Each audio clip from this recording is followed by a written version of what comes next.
Hello বন্ধুরা, good morning. আমি সঙ্গীতা। আমার নতুন একটা ব্লগে তোমাদেরকে অনেক অনেক ওয়েলকাম আর ভালোবাসা। কেমন আছো তোমরা সবাই? আশা করছি ভালো আছো আর সুস্থ আছো। আমরাও না বেশ ভালো আছি। আর আজকে দিনটি হচ্ছে রবিবার, আর ঘড়িতে এখন বাজে ওই সকাল 6:30 নাগাদ। তোমাদেরকে সাথে নিয়ে আজকের ব্লগটা এখান থেকেই শুরু করছি। আই হোপ ব্লগটা তোমাদের একটু হলেও ভালো লাগবে। দিনটি যেহেতু রবিবার, মানে সবারই মোটামুটি ছুটির দিন, শুধু হাজবেন্ডের বাদে। তবে সকালবেলা বাচ্চাদের স্কুলে যাওয়ার তো তাড়া নেই, তাই জন্য একটু দেরি করে সকালটা শুরু করেছি। আর দেখবে শীতের সকালে মনে হয় কি, যদি আর একটুখানি দেরি করে সকালটা শুরু করতে পারতাম তাহলে বোধহয় ভালো হতো। কিন্তু কি জানো তো, সংসারের এত কাজ, আর যদি নিজেকে একটু আলিস্যতা দিয়ে ফেলি তাহলে কিন্তু কাজগুলো অনেকটাই লেট হয়ে যায়।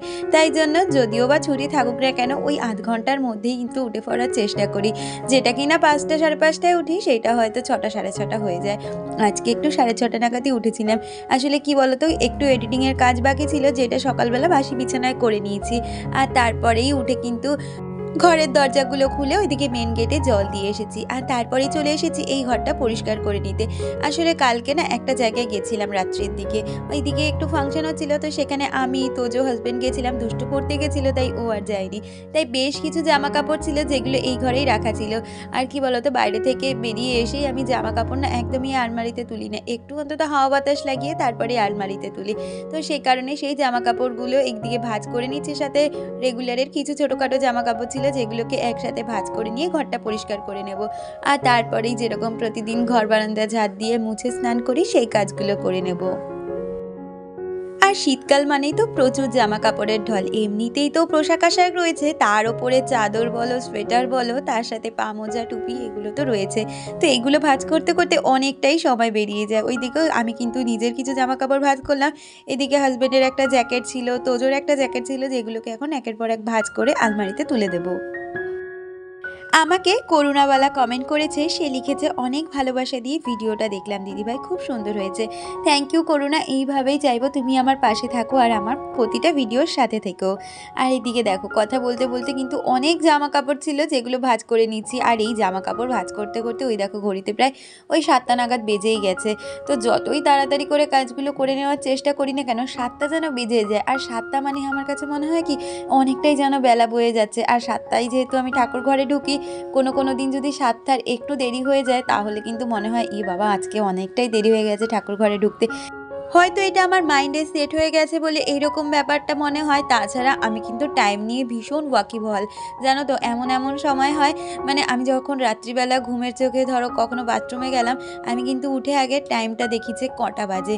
মানে কটা বাজে টাইম নিয়ে আমি সত্যি মানে এতটা মানে পজেস থাকি যে সব কিছু কিন্তু টাইমের মধ্যেই করে নেওয়ার চেষ্টা করি। আর টাইমটা আমার জীবনে ভীষণভাবে ম্যাটার করে। আমি টাইমে না এদিক ওদিক নিজেও পছন্দ করি না, আর কেউ যদি এরকম করে টাইমের এদিক ওদিক, তো সেটা আমার খুবই মানে ইরিটেশন লাগে। তো যাই হোক, কথা বলতে বলতে দেখো আমার কিন্তু এখনও জামা কাপড় গোছানো শেষ হলো না। অনেক জামা কাপড় রয়েছে যেগুলো কিনে একটার পর একটা গুছিয়ে রাখছি। আবার ভাবছি এই কাজগুলো এখন করে নিলে আর তো আমাকে স্নান করে উঠে অত একটা কাজ করতে হবে না। যেহেতু এই ঘরটা গোছানো হয়ে গেল, স্নান টান করে বাচ্চারা ওঠার পরে কিন্তু ওই ঘরটা গুছিয়ে নিলেই হয়ে যাবে। তো এই হয়েছে ব্যাপার। মনকে সান্ত্বনা দিই, কোন কাজটা কখন করলে নিজের সুবিধা হবে, এইভাবে কাজগুলোকে করে নেওয়া। আমাকে আনিশা কমেন্ট করেছে, সে লিখেছে, তোজোর এক্সামের পর তোমার ওয়েট লসের জার্নিটা শেয়ার করো। নিশ্চয়ই শেয়ার করব। আর তুমি লিখেছো, তুমি প্রাইভেট টিউটরের পাশাপাশি তুমি যে নিজে তোজোকে পড়াও, এটা কিন্তু খুব একটা ভালো হ্যাবিট। আমার ছেলে নার্সারিতে পড়ে, আমিও আমার ছেলেকে নিজে যতটা পারবো ততদিন পড়ানোর চেষ্টা করব। আসলে কি জানো তো, আমি যে তোজোকে পড়াতে পারবো না সেটা কিন্তু নয়, আমি কিন্তু তোজোকে মানে অনেকটা দূরই পড়াতে পারবো, কারণ আমি একটা প্রাইভেট টিউটর ছিলাম। তাছাড়াও আমার কিন্তু শিক্ষাগত যোগ্যতা অনেকটাই বেশি। তাছাড়া কি জানো তো, এখনকার বাচ্চারা তো অনেক দুষ্টু। জানি না কার বাচ্চা কীরকম, তবে আমাদের তোজো ভীষণ পরিমাণে দুষ্টু। আমি যেটা ওকে সময় দিয়ে পড়াবো, ও কিন্তু আমার কাছে অতটা সময় দেবে না। ওই যে যদি আমি চেষ্টা করি যে 2 ঘন্টা ওকে আমি টানা পড়িয়ে যাব, সেটা কিন্তু আমাকেও দেবে না, যেটা কিনা ও একটা প্রাইভেট টিউটরকে দেবে। তোজোকে যদি আমি 2 ঘন্টা পড়াতে যাই, ও খুব বেশি হলে আধ ঘন্টা পড়ার পরে, মা খিদে পেয়েছে, আমার হাতে ব্যথা করছে, আমার একটু শুতে ইচ্ছা করছে, এরকম এক্সকিউজগুলো দেবে। যার জন্য কিন্তু বাধ্য হয়ে আমি প্রাইভেট টিউটর দিয়েছি। আর সাথে তো আমি অবশ্যই করে দেখছি, ওই যে তোমাদের আগের দিনই বললাম, তোজোকে আমি নিজের হাতে যতক্ষণ না পড়াতে পারি ততক্ষণ আমার একটা স্যাটিসফ্যাকশন কাজ করে না। আর কি জানো তো, আমরা প্রতিটা মারাই চাই কিন্তু সন্তানকে নিজের আদলে গড়ে তোলা, নিজে যতটা পারবো তাকে ততটাই দেওয়ার। কিন্তু এখনকার দিনের বাচ্চা কাচ্চা দিয়ে না সত্যিই আমি তোজোকে নিয়ে বুঝি তো, ওই যে বললাম মানে আমাকেও সময়ই দেবে না পড়তে বসলে, যেটা কিনা ও প্রাইভেট টিউটরকে দেবে। সেই জন্যই প্রাইভেট টিউটর আর আমি দুজনে মিলেই দেখি। এই যে এখন এক্সামের সময় আমি যে নিজে বসছি নিয়ে, আমি যে কত কষ্টে ওকে নিয়ে বসি সে আমি একমাত্র জানি। আমার হাজব্যান্ড মাঝে মাঝে দেখে বলে তুমি সত্যিই অনেক ধৈর্যবান যে ওকে এতটা মানে ঠেলে গুথে পড়াও। কি আর করবো বলো, ওই যে মায়ের কাছে যত আহ্লাদ, একটুখানি পড়তে বসলে হাতে ব্যথা, খিদে পেয়ে যায়, ঘুম পেয়ে যায়, কিন্তু তবুও তো বাচ্চাদের পড়াতে হবে, তাই না বলো? তো যাই হোক, কথা বলতে বলতে ওইদিকে কিন্তু সমস্ত ঘরগুলো আমি ঝাড় দিয়ে নিয়েছি। আমার ঘরটা অফ ক্যামেরায় ঝাড় দিয়ে নিয়েছি, যেহেতু ওইদিকে তোজো দুষ্টু এখনও শুয়ে। আর তারপরে উঠোনটা ঝাড় দিয়ে ঘরটাও মুছে নিয়েছিলাম। আর তারপরে দেখো স্নান সেরে চলে এসেছি জামা কাপড়গুলো মেলে দিতে। আমাকে মেঘা কমেন্ট করেছে, মেঘা লিখেছে তোমার ভিডিওগুলো সত্যি খুব সুন্দর লাগে দিদিভাই, তোমার জন্য অনেক ভালোবাসা। Thank you so much Megha, এইভাবেই আমার পাশে থেকো। আশা করব তোমাদের সাথে আরও নতুন নতুন কোনো ভিডিও নিয়ে আসা। তোমরা তো আমার ডেলি লাইফটাই দেখতে বেশি পছন্দ করো, তাই প্রতিদিনের এই একঘেয়ে জীবনটাই তোমাদের সাথে শেয়ার করি। এটাতেই তোমরা অনেক ভালোবাসা দাও, আর আমার কাজগুলোকে তোমরা অনেক অনেক ভালোবাসা দাও বলে আমার কিন্তু কাজ করার আরও এক্সট্রা এনার্জি বেড়ে যায়। আসলে আমাদের মতন গৃহিণীরা কিন্তু সংসারটাই সবসময় সব কিছু বুঝি, তাই সংসারটাকে সুন্দরভাবে পরিষ্কার পরিচ্ছন্ন রাখতে আমরা তো কাজ বাজ করেই থাকি। কিন্তু কি বলতো, তবুও যে মাঝে মাঝে আমরা এই সংসারের মাঝে থেকে অনেকটা ডিমোটিভেটেড হয়ে যাই, অনেক সিচুয়েশানই তো আমরা সম্মুখীন হই। তো তোমাদের এই সুন্দর সুন্দর কমেন্ট আর তোমাদের ভালোবাসাগুলো সত্যি আমাকে অনেকটা মোটিভেট করে সংসারের কাজগুলো করতে, তো অবশ্যই সাথে ভিডিওগুলো বানানোর জন্য। ওইদিকে জামা কাপড়গুলো মেলে এদিকে হাজব্যান্ডের গাড়িটা একটু সাইড করে দিলাম, কারণ একদম তুলসীতলা সাইডে ছিল, যখন ঝাড় দিয়েছিলাম তখনও সরিয়ে দিয়েছিল, তাই আবার পুজো দিয়ে তুলসীতলায় জল দিতে হবে, তাই আগে থেকেই সরিয়ে দিলাম। আর এদিকে দেখো কপু সোনাদের স্নান করে সুন্দর করে ফুল দিয়ে সাজিয়ে দিয়েছি। আর আমাদের তো গাছে এখন ফুল একদমই বন্ধ হয়ে গেছে, যাও বা ফোটে কয়েকটা কড়ি ফোটে, তাও সেগুলো কড়িগুলো কি আর তোলা যায় বলো, সেই জন্য কিন্তু এখন কেনা ফুল দিয়ে ঠাকুরকে দিয়ে দিতে হয়। আর এইদিকে দেখো এখন ধূপ জেলে নিয়েছি, সাথে প্রদীপ জেলে এখন আরতিটাকেও সেরে নেব। আমাকে ঝিলি কমেন্ট করেছে, ঝিলি লিখেছে নতুন একটা পরোটা বা মোগলাই শিখে নিলাম, দারুণ হয়েছে, থ্যাংক ইউ সো মাচ। আসলে কি বলো তো, রান্না করতে না আমি ভীষণ ভালোবাসি, তোমাদের আমি বলে বোঝাতে পারবো না। আর সেজন্য রান্না নিয়ে অনেক রকমের এক্সপেরিমেন্ট করি, শুধু একটু চাই ক্লু। আর সেরকম যদি ক্লু মাথার মধ্যে চলে আসে, আমি রান্না নিয়ে সত্যি অনেক এক্সপেরিমেন্ট করি। ভবিষ্যতে ইচ্ছে আছে রান্নাটা নিয়ে একটু এগিয়ে যাওয়ার, জানি না কতদূর কী হয়। চেষ্টা তো অনেক কিছুই আছে, ইচ্ছেও অনেক কিছু আছে, শুধু ভগবানই ভরসা, কী করবে আর তোমাদের ভালোবাসা। এইদিকে কথা বলতে বলতে দেখো পুজোটা তো সারা হয়ে গেছে, ওইদিকে হাজব্যান্ড দেখলাম চাটাও করে এনেছে। সকালবেলা না এই ঠাকুর ঘর থেকে এসে 1 কাপ চা পেলে মনটা খুব ভালো লাগে, তো বেশিরভাগ দিনই কিন্তু হাজব্যান্ডই করে দেয়, তাই আজ তোমাদের সাথে চা করার ভিডিওটা শেয়ার করা হয় না। আর এই চাটা খেয়ে ওইদিকে বাচ্চারা তো উঠে গেছিলো, ওরা ওইদিকে হরলিক্স খাচ্ছিলো, তা আমি বললাম তোরা একটু বস, আমি এদিকে বিছানাটা তুলে নিই, তারপরে দুজনে মিলে এই ঘরে চলে আসবি পড়তে। আমাকে সুস্মিতা দি কমেন্ট করেছিল, দিদি লিখেছে তুমি স্পিরিচুয়াল ঠিক আছে, সেই চিন্তাধারাকে বলি রামকৃষ্ণ দেব কিন্তু সারদা মাকে মত দিয়েছিলেন এই অবস্থাতেই ভোগ রান্না করার, এটা অচ্যুত কি করে হয়? এর থেকে তো নতুন প্রাণের জন্ম হয় যেটা সম্পূর্ণ পবিত্র, তাহলে কি আমাদের সন্তানরা অচ্যুত? তাই নয় কি? এটা কি তুমি অস্বীকার করো? না গো দিদি, আমি এটা কখনোই অস্বীকার করি না, তোমার দিক থেকে তুমি ঠিক। আর তোমার কথাগুলো সত্যিই একদম যুক্তিযুক্ত কথা রয়েছে, কিন্তু কি বলতো, আগাগোড়ায় যেহেতু এটাকে এইভাবেই মেনে এসেছি আর সবাইকে যেভাবে মানতে দেখেছি আমিও ওইভাবে মানি, এখন সেটার বিকল্প করতে হয়তো পারবো না কথাটা ভুল, হয়তো আমি করে নিতেও পারবো, কিন্তু ওই যে আমাদের মনে না খুব কুসংস্কারে ভুগি, তো আমরা এটা করতে গিয়ে যদি কোনো একটা অঘটন ঘটে যায় বা কোনো একটা সমস্যার সম্মুখীন হই, তখন মনে করব আমি ওই কাজটা অবাধ্য হয়ে করেছিলাম বলে হয়তো এই ঘটনাটা আমার সাথে ঘটে গেছে। তো এই কারণে কিন্তু আমরা নিয়ম ভঙ্গ করতে পারি না। আমার কথাটা কি ঠিক বললাম? তুমি অবশ্যই আমাকে যদি আজকের ভিডিওটা দেখো কমেন্ট করে জানিও। তো ওইদিকে কথা বলতে বলতে কম্বলগুলোকে গুছিয়ে নিয়ে জালাটা খুলে নিয়েছি, আর তারপরে দেখো বালিশগুলোকে একের পর এক গুছিয়ে নিয়ে বিছানা চাদরটা টান টান করে এবার ঝেড়ে নেব। আর আমার এই বিছানার যে চাদরটা দেখছো, এই বিছানার চাদরটা না প্রায় 10 বছরের।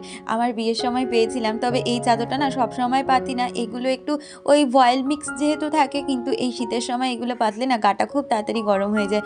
যার জন্য এগুলো আমি কিন্তু গরমের সময় তুলে রাখি। গরমের দিনে কিন্তু আমি সুতির চাদরই বেশি ব্যবহার করি। আর এই চাদরগুলো যেহেতু তুলে ব্যবহার করি, তাই অনেকটা সময় আমার কাছে রয়েছে। আর ওইদিকে বেশ কিছু কালকে জামাকাপড় ছিল। এখন তো রোদের তেজটা দেখছি দুদিন ধরে কমে গেছে। তো একবেলায় জামাকাপড় আর না শুকাচ্ছে না। আর এদিকে ওই যে কালকে বললাম না অনেক ধোয়া কাচা হয়েছিল, তো এইখানে দুষ্টুর বেশ কিছু জামাকাপড় ছিল যেগুলো কিনা কালকে খুব একটা শুকায়নি।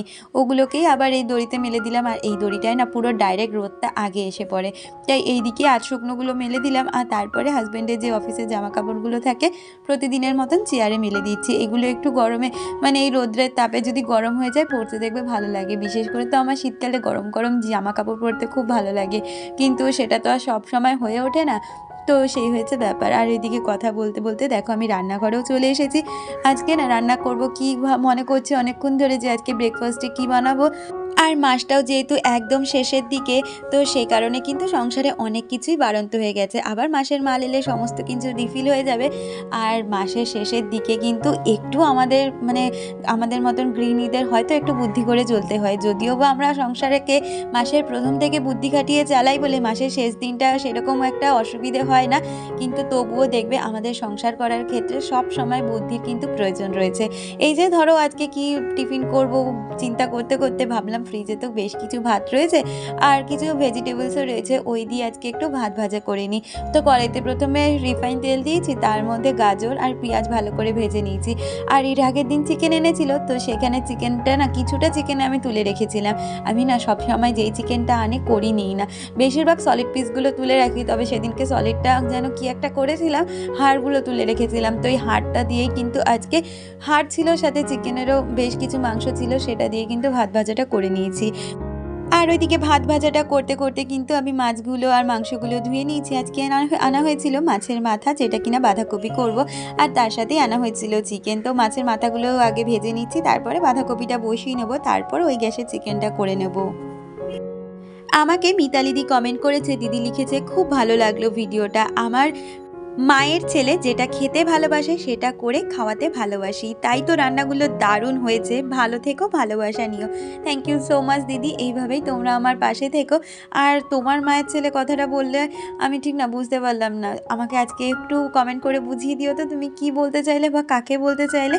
আর কথা বলতে বলতে ওইদিকে কিন্তু বাঁধাকপিটা বসিয়ে দিয়েছি, আর ভাপে ভাপে ঢাকা চাপা দিয়ে কিন্তু বাঁধাকপিটা রান্না করে নিচ্ছি।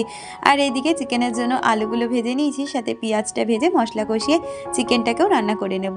এই একঘেয়ে প্রতিদিন যেরকম চিকেন করি, মানে প্রতিদিন না, যখনই চিকেনটা যেরকমভাবে করি সেরকমভাবেই করে নিচ্ছি, তাই খুব একটা রেসিপি তোমাদের সাথে শেয়ার করছি না। নতুন কিছু হলে তো অবশ্যই তোমাদের সাথে শেয়ার করি। আর ওইদিকে কিন্তু বাঁধাকপির মধ্যে আমি মাছের মাথাগুলো দিয়েছি, আর এদিকে চিকেনটাকে ভালো করে আমি লেবু আর নুন দিয়ে জলে ভিজিয়ে রেখেছিলাম, ওতে না চিকেনের যে আঁশটানি গন্ধটা সেটা কেটে যায়। আর তারপরে মশলা কষিয়ে চিকেনগুলোকে কষিয়ে নিয়েছি, আর সামান্য পরিমাণে জল দিয়েছি, খুব একটা বেশি না, চিকেনের টেলটেলে ঝোল ভালো লাগে না। আর বিশেষ করে শীতকালে না ঝোল ঝাল খেতে একদমই ভালো লাগে না। আমার তো শীতের সময় খুব শুকনো শুকনো একটু ঝাল ঝাল, বিশেষ করে বাটা জিনিসটা খেতে খুব ভালো লাগে, যেমন ধনেপাতা বাটা যেটা আজকে করেছিলাম, তার সাথে কিন্তু অনেক সময় লাউ পাতা বাটা বা ওই ফুলকপি পাতা বাটা, এগুলো খেতে কিন্তু খুব ভালো লাগে। আর আমার না এরকম বাটাবুটি খেতে ভীষণ ভালো লাগে গরম ভাতের সাথে। তো যাই হোক, কথা বলতে বলতে ওদিকে কিন্তু আমার চিকেনটাও হয়ে গেছে, আর ভাতটা যেহেতু বসানো ছিল, তাই এদিকে ভাতটা হতে হতে আমি কিন্তু ঘরটাকেও সুন্দরভাবে পরিষ্কার করে নিচ্ছি। আমাকে বিউটি মেকওভার লাইফস্টাইল থেকে দিদি কমেন্ট করেছে, দিদি লিখেছে খুব ভালো লাগলো পুরো ভিডিওটা, থ্যাংক ইউ সো মাচ। আর টুম্পা দিয়ে আমাকে লিখেছে 9 নম্বর লাইক দিয়ে সেকেন্ড কমেন্ট দিয়ে শুরু করলাম, থ্যাংক ইউ সো মাচ। তোমরা প্রতিদিন যে আমাকে এত সুন্দর সুন্দর কমেন্ট করো, তোমাদের লাইক নাম্বারও দিতে হবে না আর কমেন্ট নাম্বারও দিতে হবে না, আমার কিন্তু খুব মনে আছে তোমাদেরকে আর প্রতিদিনের কমেন্টগুলোকে। আর আমাকে স্বর্ণালী কমেন্ট করেছে, সে লিখেছে 4 নম্বর লাইক দিয়ে প্রথম কমেন্টটা ভিডিও শুরু করলাম, থ্যাংক ইউ সো মাচ। ওই যে তোমাদেরকে আমার এত ভালো লাগে, তো সাথে তোমাদের কমেন্টগুলো, তোমাদের লাইক নাম্বার বা কমেন্ট নাম্বার না দিলেও কিন্তু আমি ঠিক বুঝতে পারি তোমরা কে কে কমেন্ট করছো। তো যাই হোক, কথা বলতে বলতে এদিকে কিন্তু গ্যাস কাউন্টারটাকে ভালো করে পরিষ্কার করে মুছে নিয়েছি। আর ওই যে বললাম না বেলা করে রোদটা চলে যাচ্ছে, যার জন্য শীত যেন আমার ছাড়ছেই না। ওই সকাল থেকে সোয়েটার পরে এখনও সোয়েটার পরে কাজই করে যাচ্ছি, চিন্তা আছে একেবারে রান্নাবান্না করে যেই ড্রেসটা আমি চেঞ্জ করব তখনই সমস্তটা চেঞ্জ করে নেব। আবারও তো কালকে এগুলো আমাকে ধুয়ে দিতে হবে। আর প্রতিদিনের জামা কাপড় যাই পরুক না কেন আমি না জমিয়ে রাখতে পছন্দ করি না, প্রতিদিনেরটা প্রতিদিনই ধুয়ে নেওয়ার চেষ্টা করি। আর এদিকে কথা বলতে বলতে রান্নাঘরটাকেও সুন্দরভাবে আমি মুছে নিলাম। আর এই সমস্ত কাজ করতে করতে দেখো আমার ভাতটাও হয়ে গেছে, ভাতটা গড় দিয়ে রান্নাঘরের কাজটাও মানে পুরোপুরি শেষ করে নিলাম। হাতে এখনও আধ ঘন্টা 1 ঘন্টা মতন সময় আছে, একটু টিভি দেখবো তারপরে খেতে বসবো। কারণ এখন তো রান্নাবান্নাটা একটু দেরি করেই বসাচ্ছি, কারণ শীতকালে না একদম ঠান্ডা খাবার খেতে ইচ্ছা করে না, যার জন্য সমস্ত কিছুই গরম গরম। আর আজকে রান্না করেছি ধনেপাতা বাটা, তার সাথে বাঁধাকপি, মাছের মাথা দিয়ে আর চিকেন কষা। তাহলে বন্ধুরা লাঞ্চ পর্ব দিয়ে ভিডিওটা শেষ করছি, দেখা হচ্ছে পরবর্তী ভিডিও।